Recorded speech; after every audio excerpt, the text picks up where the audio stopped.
바빠서 인생의 영양분? 항상 개척하는 마음으로 솔선수범하시는 분이시다. 반추 영양을 했기 때문에 소에 관련된 1호의 소 박사다 이렇게 말씀드릴 수 있습니다. 맹원재 교수님께서 어떤 연구, 수행했던 이런 과제들이 지금 현재 우리나라 반추동물, 소와 한우와 젖소 관련된 연구에 가장 기초를 다졌다. 실험은 정직해야 된다는 말씀들을 강조하셨고요. 미생물 연구라든가 독보지키셨고요. 한국의 이 축산업의 시대적인 요구사항, 그때그때 필요한 상황들을 잘 캐치하셔서 연구하시고 그 결과들을 기술로 개발하시고 그거를 현장에다가 보급 적용하시고 우리나라 낙농 발전에 아주 기초를 만드신 역사적인 인물이다.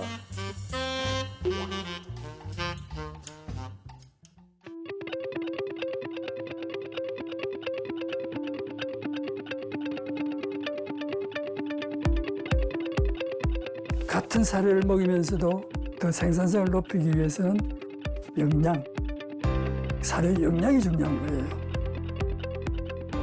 과거부터 우리나라는 소가 그 일을 다 해줬거든요. 소가 없어서는 아무것도 할 수가 없었죠.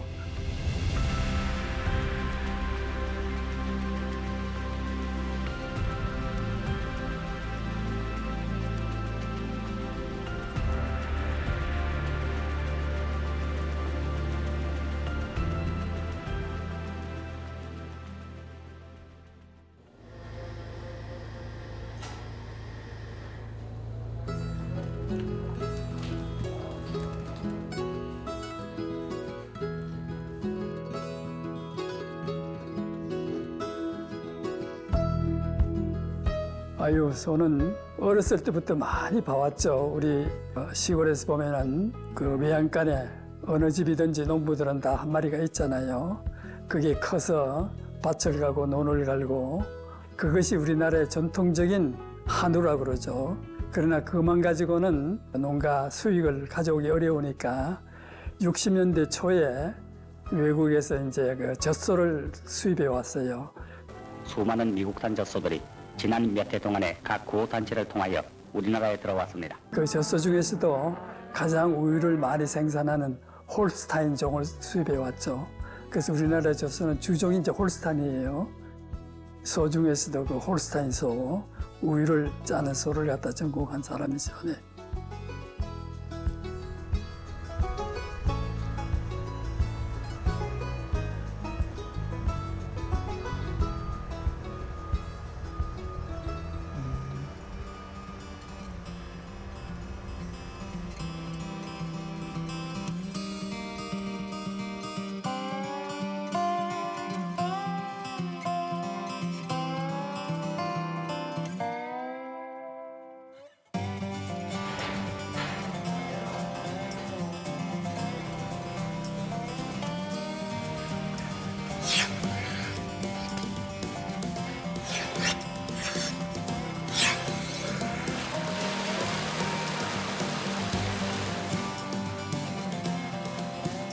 이건 냉각기. 이건 냉각기. 우유를 저쪽에 짜가지고 와서 여기서 냉각을 시키면은 오늘 저녁 거랑 내일 아침 거 해서 7시 전에 조합해서 이제 이걸 집유해서 저기 양주 공장으로 직접 가죠.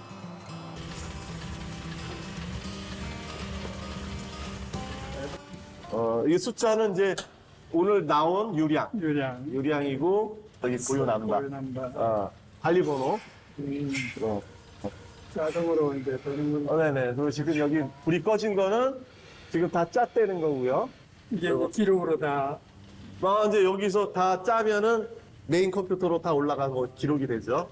유질이라든가 유량이라든가 그리고 얘 건강 상태도 확인하고 그러죠. 시스템이 잘 돼 있더라고요. 초창기 때 산유량하고 지금 산유량하고 얼마나 차이가 나요? 많이 쌓였어. 70년도에는 그때는 한 15kg, 16kg 되지 않았어요? 100마리에서 3,400? 3,400. 지금 배 이상 나오네, 그죠? 유전적인 능력도 뭐 있지만 그보다는 그 사료 품질이 좋아져서 생산량이 늘어나는 게 많잖아요. 그러니까 교수님이 그 전에 잘 토대를 잘 닦아 놓으셔가지고 사양 기술이 많이 늘었죠. 사양 기술도 많이 늘고 그 다음에 이제 여러 가지 조건도 좋아졌고요. 환경도 좋아졌죠. 아니, 오늘 와서 시설 보니까 네. 아니, 너무 자랑스럽습니다. 감사합니다.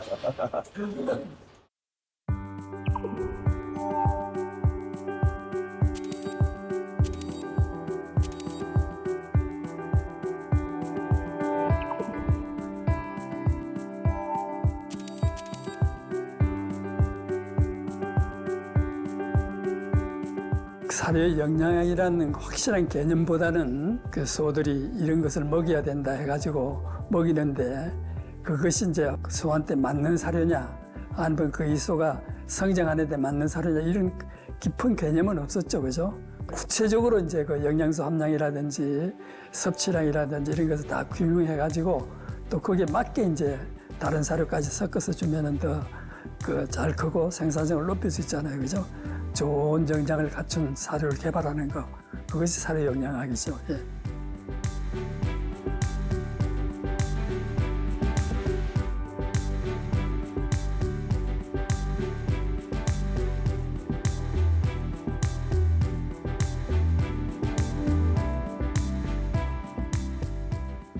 요 책 잠깐 보여드리면 그게 뭔가요? 예, 이 1970년도 초에 이렇게 반추 영양학하고 바이오케미스트리 생화학 원투 노트를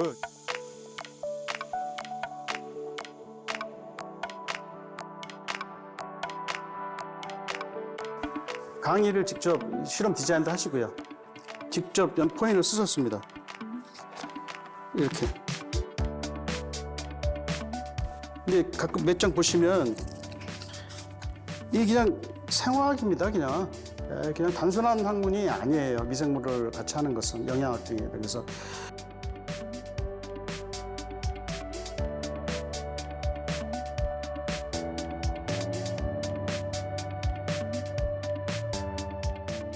그런 정교한 것을 매원재 선생님께서 처음에 10년대 그런 거를 만드셔갖고 주창을 해서 지금 녹아들고 있는 거고요.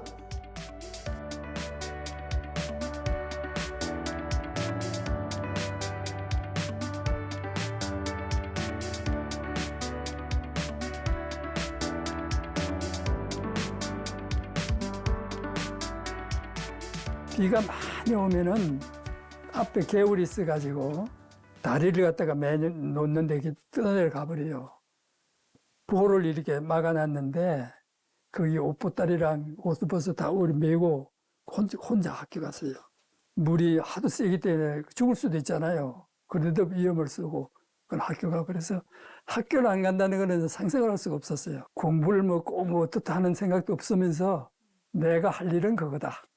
모든 것을 내가 쏟아야 할 일이다 해가지고 그렇게 한 거죠.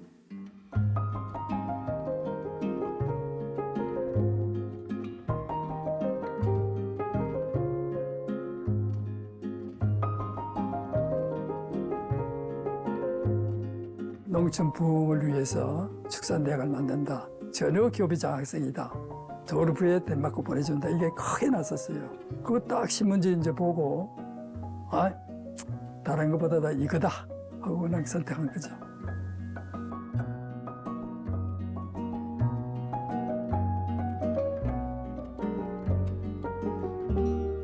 그 당시에 보면 우리나라 그 농업 인구가 거의 70%였어요.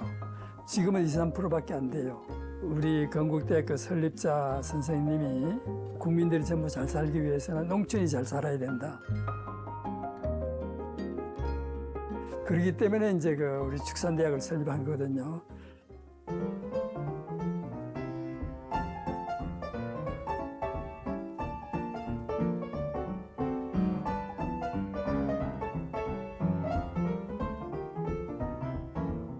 똑똑한 사람들이 많이 왔잖아요. 그래가지고 우리는 굉장히 단결력이 강했어요. 체육대회 같은 거 해도요, 축산대학이 항상 1등이에요. 돼지도 기르고, 소도 기르고, 소젖도 짜고. 농장에 가서 또 땅도 파고, 채소도 기르고, 이런 일도 다 했어요.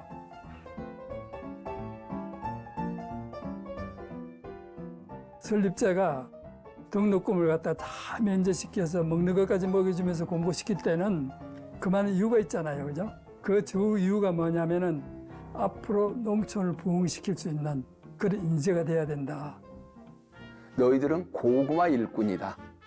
고구마를 잘라서 넣으면 가을이면 주렁주렁 달라올지 않느냐.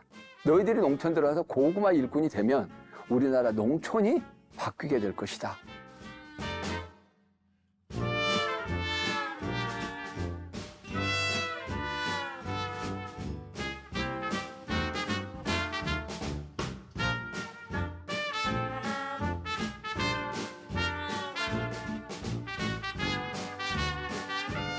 처음 비행기 때 탁 타고 있으니까 야, 이거 나도 이제는 그 넓은 세상을 위해서 한 발자국 내딛는다는 그런 그 자부심이 아주 굉장히 대단했죠. 그리고 그 당시에 외국이라고 그러면서 상상을 못 하잖아요. 어떻게 나간다는 게.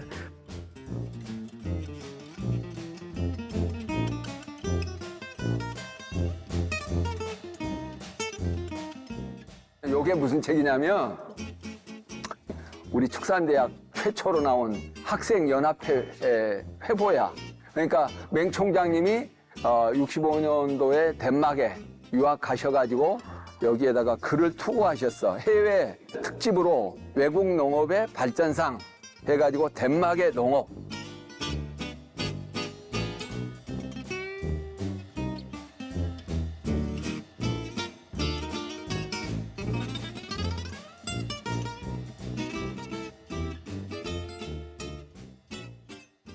여기 주소도 있어. 맨 뒤에 덴마크 주소도. 이분들이 대학 들어왔을 때는 전쟁 끝나고 전 국토가 황폐화되어 있고 먹을 게 없는 그때였기 때문에 축산이란 말 자체가 사치스러운 용어예요. 사람 먹을 것도 없는데 무슨 가축을 먹여서 가축을 먹어요. 그런 상황에서 이들이 축산이란 걸 공부를 시작했잖아요. 그들은 왜 외국으로 나갔는가? 그리고 거기서 그들은 무엇을 보았는가? 그들이 본 것은 한국으로 돌아와서 무슨 변화를 만들어냈는가?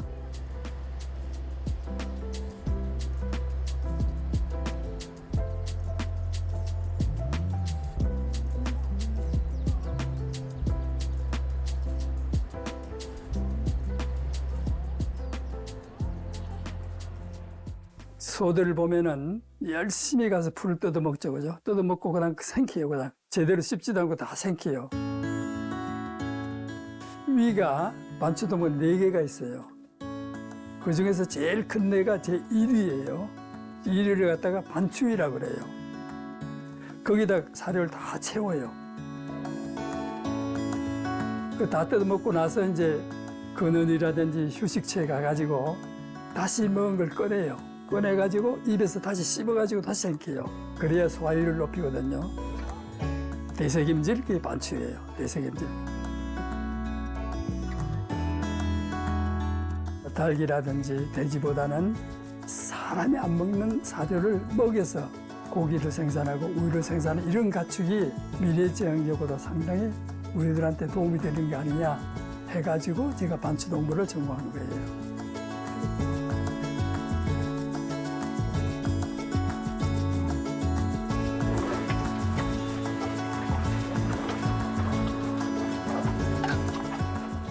여지같이 이렇게 소화가 안 되는 거, 이런 거는 미생물 때문에 소화가 되는 거거든요.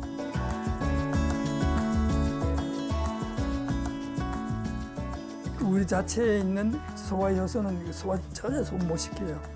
미생물 때문에 가능한 거예요. 그래서 이제 그걸 먹을 수 있는 거죠, 그죠?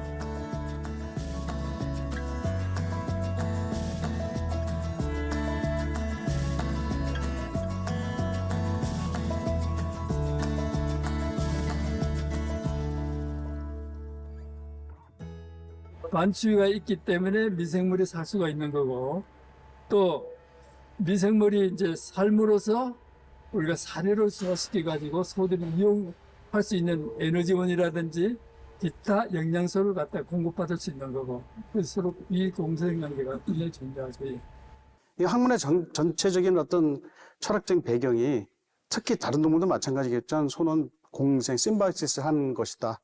예, 그래서 얘기는 안 했지만 학문을 하다 보면 우리라는 개념이 자꾸 우리한테는 가슴에 파고 들었던 것 같아요.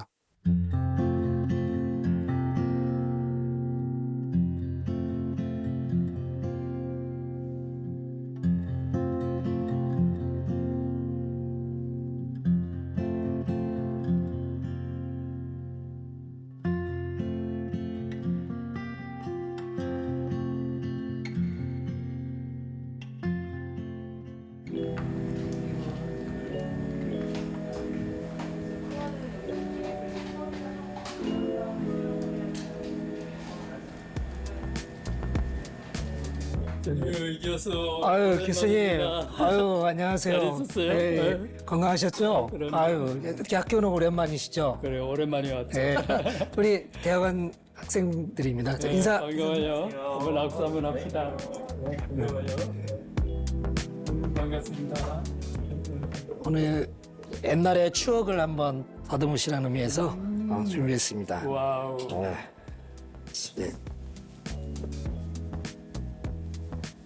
근데 잘 어울려요? 아유, 아주 잘 어울리시는데요.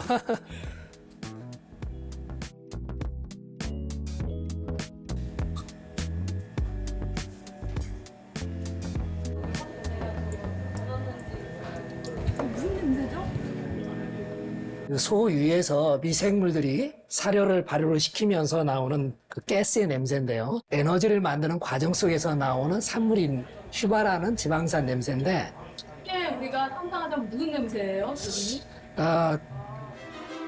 덩 냄새겠죠? 향기로우시죠, 여전히. 그래서 이제 중요한 거는 소화 시험을 하잖아요, 그죠? 그 사료가 소화가 얼마나 되느냐 이걸 테스트하는 거거든요, 그러니까 인비트로로. 근데 이 하나가 소 한 마리의 역할을 하는 거예요.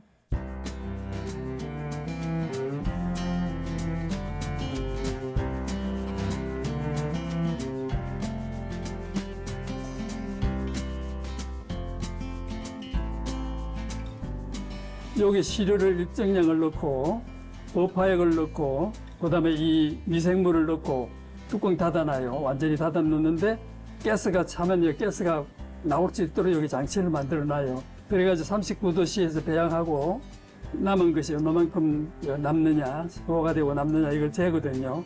한꺼번에 몇백 가도 같이 배양을 할 수 있으니까 굉장히 값싸게 사료 가치를 갖다 평가하는 거예요, 소화율을.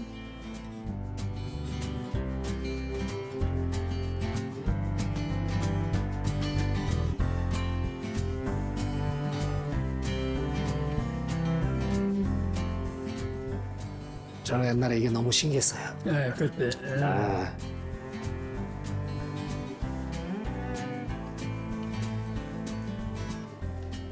반추에는 미생물이 여러 종류가 있는데요. 가장 대표적인 미생물이 이제 박테리아, 그다음에 프로토조아, 그다음에 곰팡이가 있어요.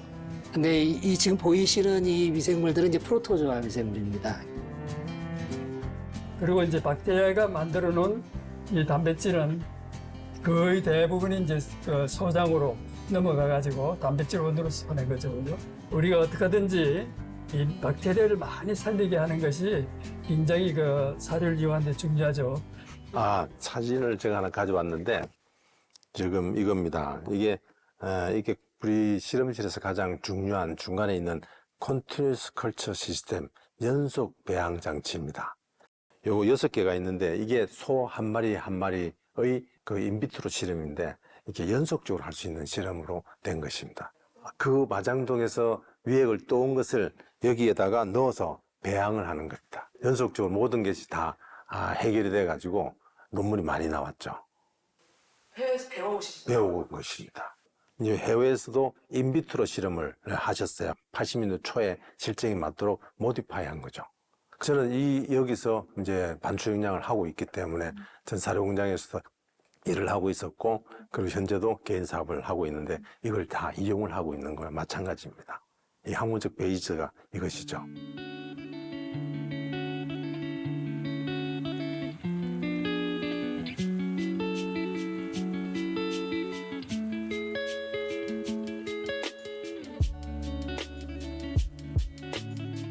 제 주머니에 있는 돈이 그 달러로 바꾸면 50달러 정도밖에 없었어요.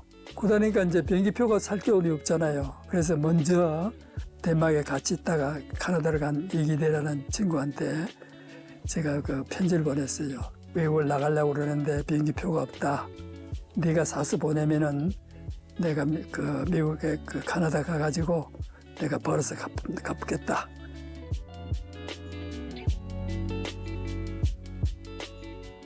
얼마 안 있어서 바로 그 편지가 오더라고요. 열어보니까 비행기표가 들어있더라고요. 그래서 이제 비행기표 받아가지고 간 거죠.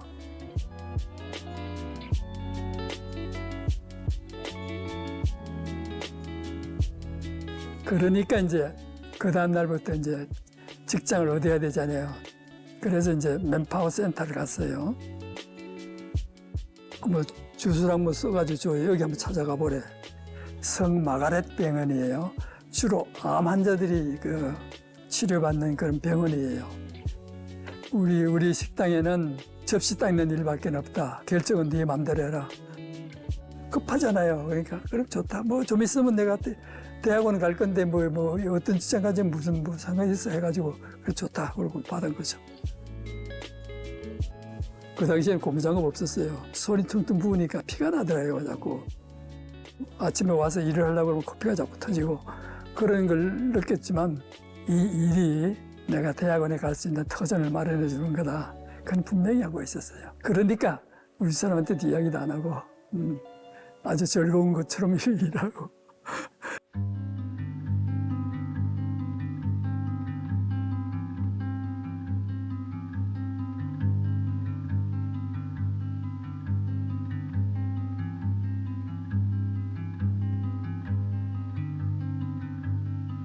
박사학위는 이제 Factors Influencing Room Microbial Growth Rate and Yield, Effect of Sources of Nitrogen Energy거든요. 저는 이제 관심이 있던 것이 어떻게 하든지 반추위 미생물이 빨리 자라야만 살이 소율이 높아지잖아요. 또 반추위 미생물이 빨리 자라야만 소한테 단백질 공급이원이 되잖아요. 그래서 어떻게 하면 최대한으로 반추위 미생물을 성장시킬 수 있는 요인이 뭐겠는가 하는 게 이제 첫 번째가 이제 아미노산이었었어요. 그래가지고 이제 아미노산을 종류를 여러 가지로 이제 구별했어요. 아미노산이 대개 이제 20가지라고 그러지만 18가지 똑같은 양을 줬을 때 어느 것이 가장 효과가 있느냐. 18가지 아미노산은 이제 비율을 정한 거죠. 그죠? 25% 섞었을 때, 50% 섞었을 때, 75% 섞을 때, 100% 섞었을 때 미생물이 어느 게 가장 좋으냐. 그걸 이제 또 테스트한 거죠, 인비트로로.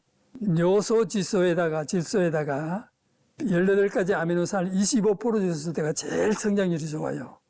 비단백질 질소화물에다가 25%만 아미노산이 들어가면 최고라는 거는 제가 처음으로 발표한 거죠. 그리고 반드시 아미노산이 주면은 성장률이 배 이상 증가된다는 것도 제가 최초로 발표한 거죠. 그래서 그 논문이 이제 그런 것들이 미국의 사양표지 내날씨 계속 지적이 돼 나왔던 거죠. 인용이 돼 나왔던 거죠.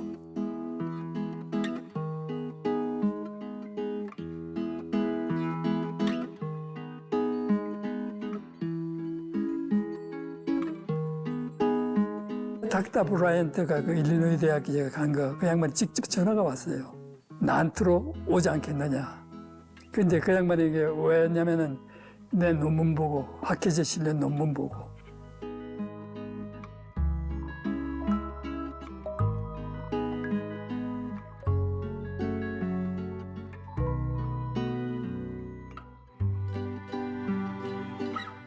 제가 우연히 또 이제 서울시청 앞을 이제 지나게 됐었어요.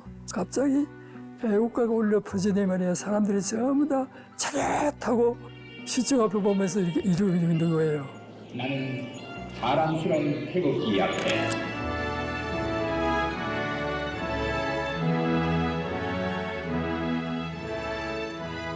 태극기가 내려오고 있잖아요. 그걸 보고 가슴이 뭉클하더라고요. 그러면서 속으로 그래, 너는 한국에서 살아야 돼. 이런 생각이 들었었어요.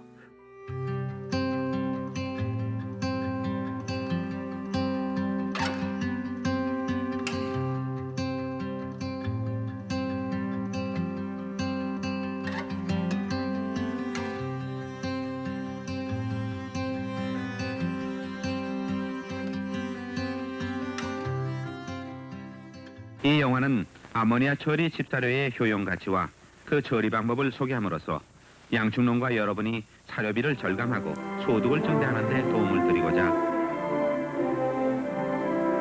안녕하십니까. 건국대학교 축산대학 교수 맹원재입니다. 우리나라 여건상으로 볼 때 볏짚, 보리집 등과 같은 보존 사료 자원의 효율적 이용은 축산 발전을 위해서 대단히 중요한 과제입니다. 나아가서 면약을 이용한 대사 시험을 거쳐 볏짚의 건물 및 단백질 등 영양 성분의 소화. 우리가 벼를 생산하면은 그 부산물로 볏짚이 많이 생산되잖아요. 이 볏짚을 갖다가 일반적으로 우리가 쓰는 데가 뭐냐면 지붕을 인다든지 가마니를 짠다든지 그 섞여서 거름을 쓴다든지 이런 역할밖에 못 하거든요. 그러나 이것을 가축한테 먹이면은 조사료로서 활용할 가치가 많이 있잖아요. 주로 농촌에서는 벼를 잘라가지고 콩깍지하고 섞여가지고 소죽을 쏘잖아요. 그죠? 그래서 소들이 먹을 수 있는 유일한 사료가 볏짚밖에 없었죠. 우리나라에서는.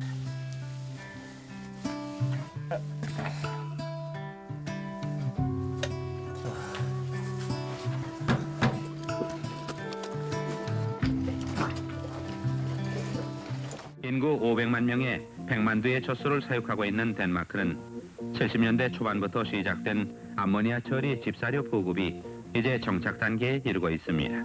이와 같은 방법으로 짚을 암모니아로 처리하면 단 한 사람이 1시간에 12톤의 짚을 처리할 수 있다고 합니다.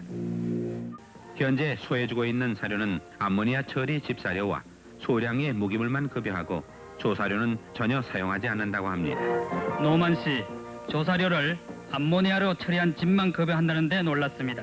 젖소 생산 능력과 번식 장애는 없었습니까? 지난 6년 동안 이와 같은 사료급여 체제를 유지해왔지만 산유량과 번식률이 어느 농장과 비교하더라도 월등히 높기 때문에 아주 만족하고 있습니다. 어떻게 이용하고 있는가 말씀해 주십시오. 저는 4년 전부터 보리칩을 암모니아로 처리해서 먹여왔는데 암모니아 처리 방법은 아주 간편하고 비용이 적게 들며 사료적 가치도 상당히 증가합니다. 지난 1984년부터 2년간에 걸쳐 실시했던 건국대학교 맹원재 박사의 연구 결과를 소개하겠습니다. 인공 반추위를 이용하여 소화율과 소화 속도 등 상의 특징을 추정 검토하여 그 사료적 가치를 평가했습니다. 우리가 전혀 소들이 먹을 수 있는 자원이 부족하니까요. 짚밖에 없는 우리나라에서 동물 썩는 백지를 섭취하기 위해서는 그런 연구가 필요하다 해서 시작하셔서 모시고 했었습니다.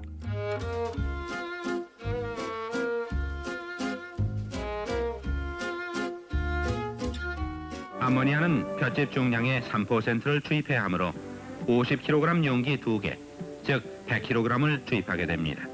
볏짚이 있으면 암모니아 처리를 합니다. 그러면 화학적 반응이 일어나서 열이 생기고요. 열이 생기면 우선 곰팡이 죽고요. 암모니아가 입혀지면 질소가 입혀지는 거고요. 그 발열 반응의 반응 중에서 섬유소의 구조가 열 처리 과정에서 느슨해집니다. 그 미생물이 비집고 들어가서 소에게 줄 에너지를 더 이용하기 쉽지요.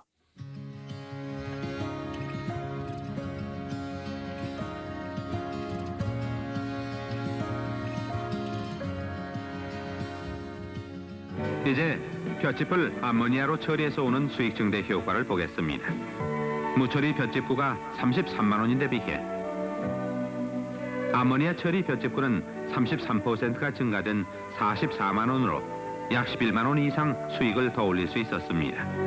한 달에 한두 건 이상은 꼭 그 현장에서 강의를 하셨던 것 같고요.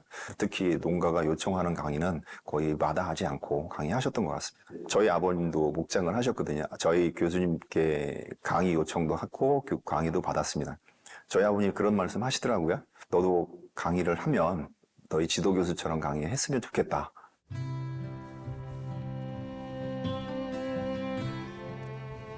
오랜만에 농장을 방문하니까 아주 감개무량합니다. 소들도 보고. 과거에는 그 농장주들하고 자주 미팅도 많이 가졌었어요. 그리고 이제 같이 모여 앉아서 자담회도 하고 또 농장주들이 또 자기 소에 대한 장단점 같은 거 이런 것도 애로점 같은 것도 이야기하고 그 사람들로 하여금 또 제가 많이 배웠고 저는 현장 경험이 상당히 적잖아요. 그죠? 여러 가지 서로 이야기를 나눴던 이런 생각들이 많이 납니다. 찾아다니는 소박사셨네요.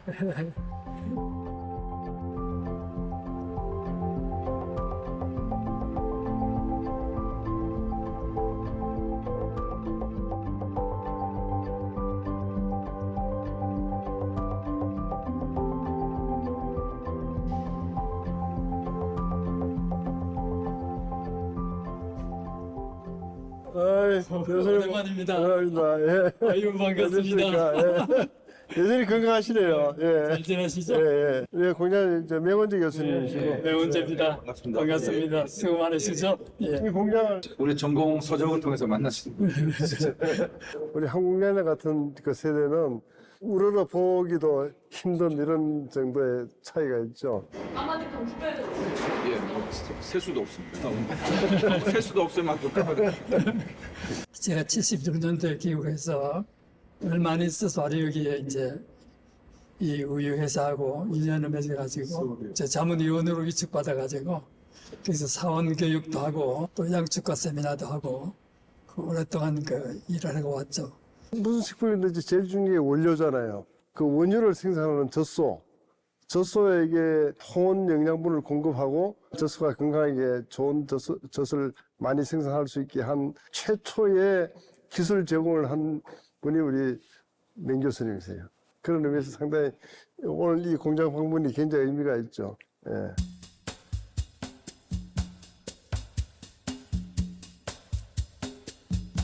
옛날에 없는 이상한 보면 이제 예.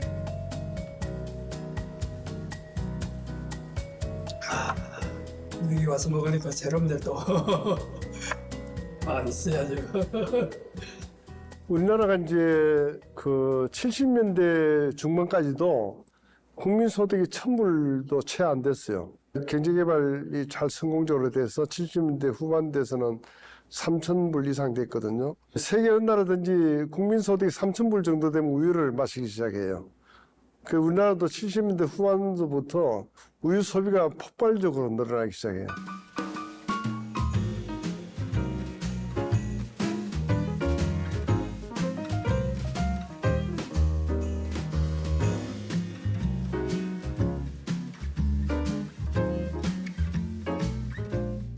근데 우리는 시작한 지 불과 이제 뭐 60년대부터 했으니까 10여 년밖에 안 됐죠.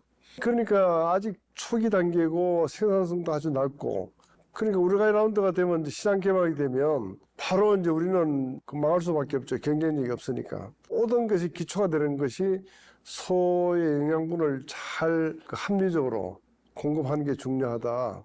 그래서 우리가 이제 맹 교수님한테 특별히 그런 자문을 부탁을 했고,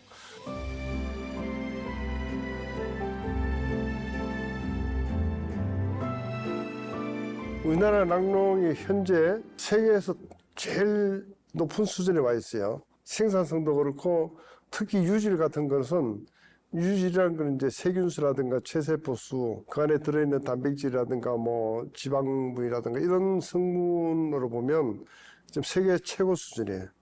그렇게까지 온 제일 기초가 이제 그때 다져진 게 착유소에 대한 전문적인 배합 사료, 영양분이 골고루 충분히 들어갈 수 있는 이런 사료를 개발하는 게 제일 기초였죠. 그래서 그거를 처음 개발한 게 맹 교수님이 우리가 의뢰해서 만든 착유 전문 배합 사료. 그게 바로 이 책이었습니다.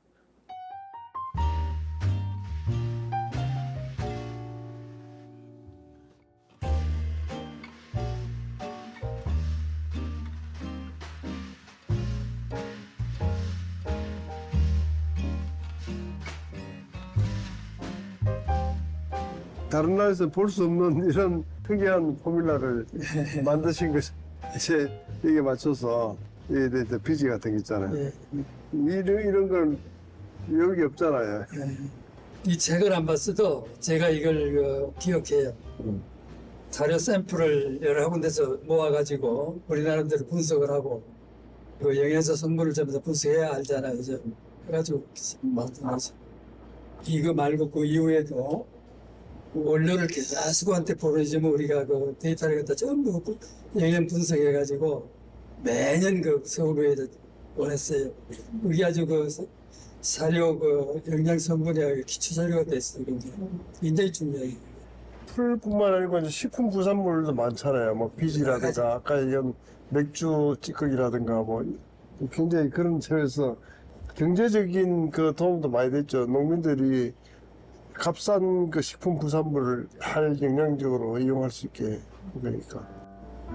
하여튼 그냥 야채만 있는 것도 있고 이렇게. 다리가 더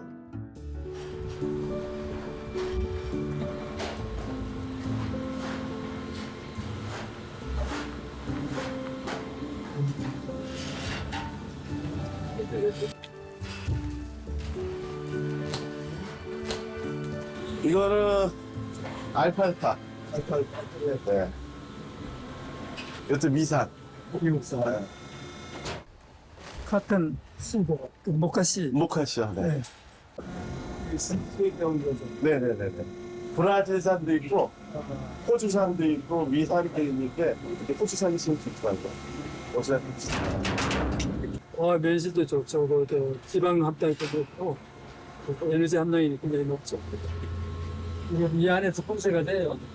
네. 그래서 다, 이게, 지금 총 몇 가지 배합하시는 거예요? 저기서부터 순서대로 나요. 호주산 면실, 호주산 연맥, 미산 알팔파, 미산 톨페스키도 집중류예요. 그다음에 미산 티모시. 지금 사료가 자동으로 들어가고 있는 거예요.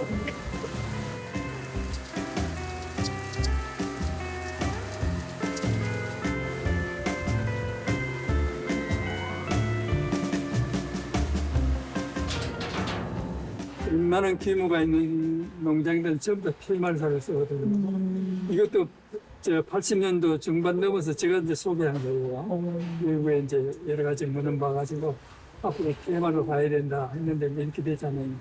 그전에 이제 그 사료공장에서 만든 농사를 별도로 주고 볏짚 별도로 주고 이제 자체 내에서 TMR 사료로 만들다 보니까 사료공장에 그 뭐 농사료 살 필요 없잖아요. 여기서 배합하면 되거든요.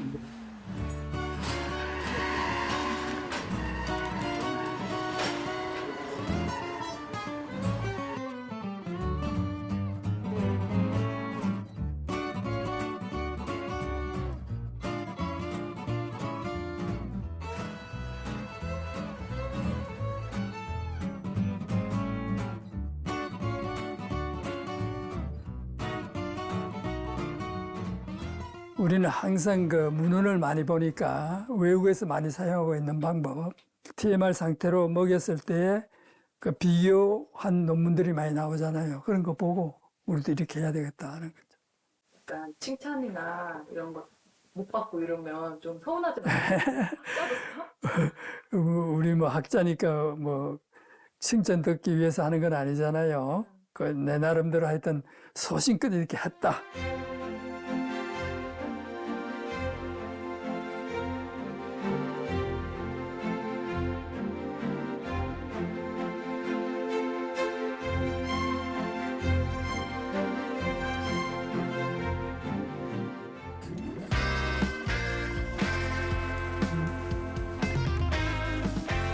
반갑습니다. 아유, 이어가시겠어요? 아유, 그럼요. 김조관 소장님 예. 연구소에 아유, 반갑습니다. 예, 아유. 교수님께는 학위를 받지 않았어도요. 예, 맞습니다. 아, 그렇군요. 반갑습니다. 네, 돌아가십니다.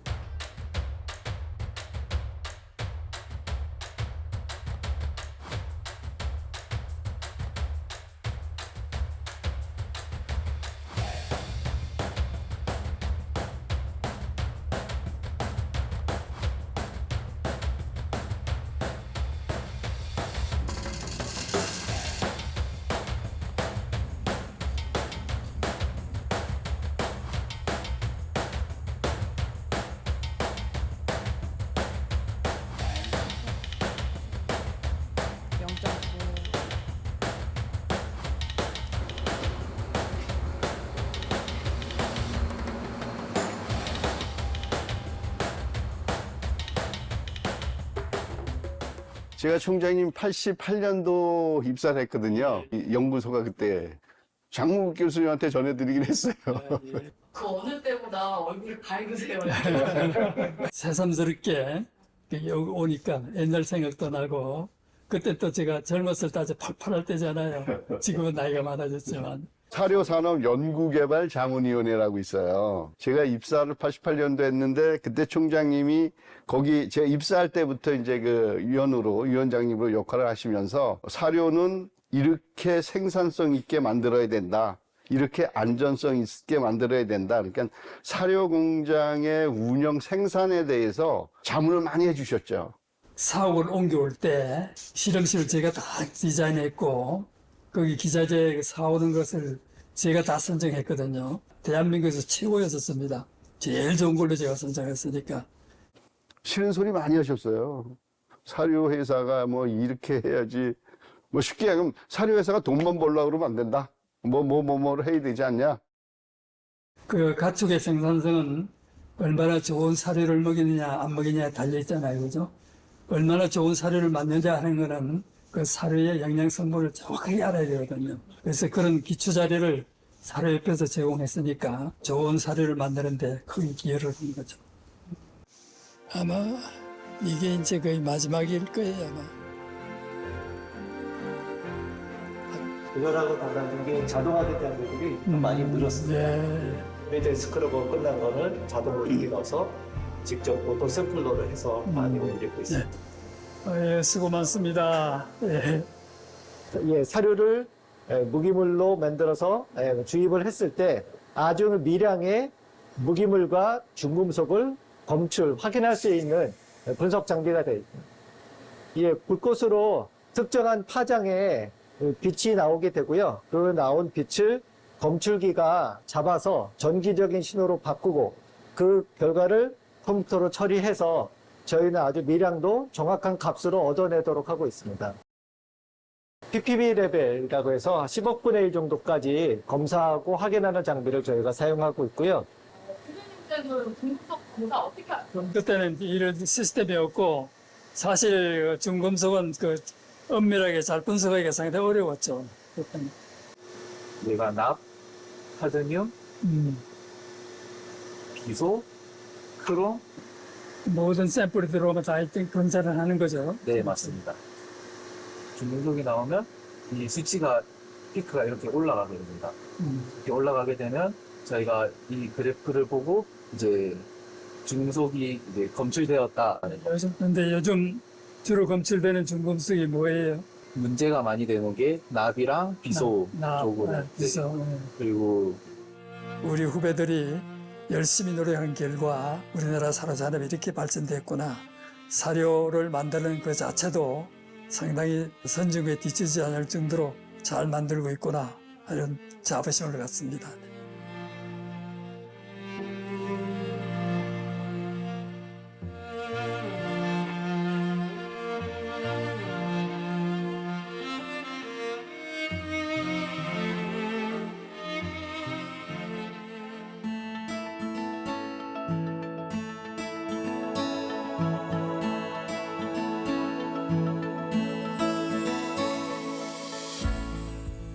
근데 76년도에 대학교 2학년이었는데요. 그때 부임을 하셨어요. UC 데이비스에서 박사학위 받으시고 아주 청년의 모습으로 머리는 곱슬이시고 아인슈타인 같이 오셔갖고 저한테는 그 어떻게 보면 아버지와 같은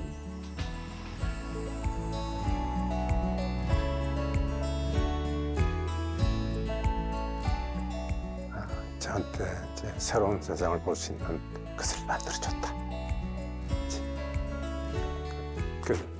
그 항상 존경하고 그 마음속에 새기면서 살고 있어요. 우리 구성원들이 저희한테 제가 이제 겹치지 않게 다른 학교에서 왔기 때문에 좀 어려움이 있었지만 항상 보살펴주고 사회에 나가서도 서로 교류를 할 수 있도록 했고 또 명원재 교수님을 바라보면서 나도 저번처럼 돼야지 라는 어떤 다짐도 하면서 했던 시절이 지금도 정말 그립습니다. 그렇게 열심히 실험했던 시절은 그 시절이 아니었는가 하는 생각이 들기 때문에